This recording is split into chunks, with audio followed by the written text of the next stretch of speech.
Our topic is on Abolitionist and the Anti-Slavery Society. You might know what anti-slavery means, but what is the American Anti-Slavery Society? The American Anti-Slavery Society is a group of people who oppose the idea of slavery and contributed in the act of ending slavery. An abolitionist is a person who advocates for the termination of an organization or group, which in this case would be the abolition of slavery.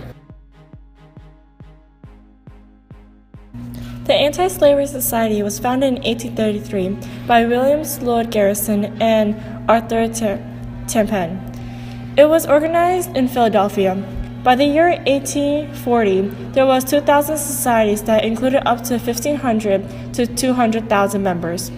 People who made up the Anti-Slavery Society were people from the religious affiliation, philanthropists, and free blacks.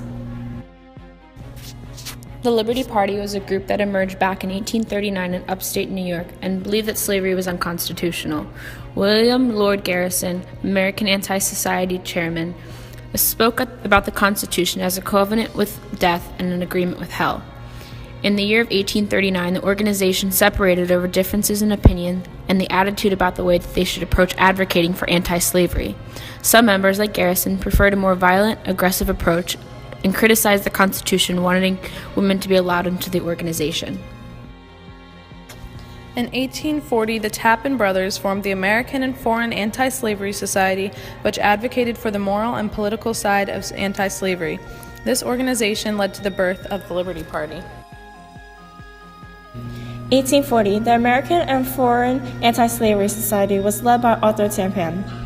He used his wealth to create a conservative society that support an abolition of slavery.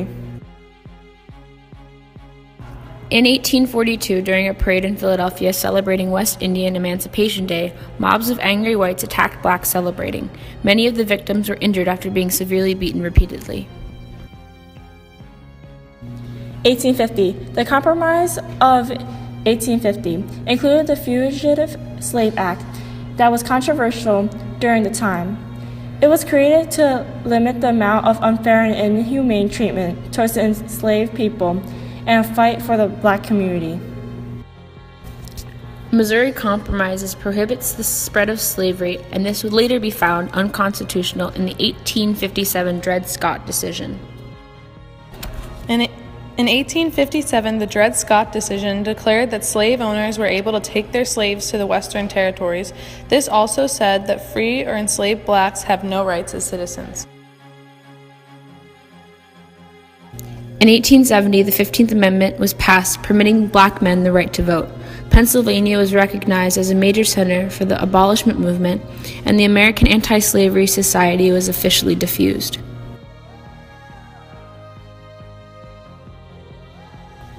Overall, the abolitionist and the anti-slavery movement was something that fought for the rights of the black community and fought for equality.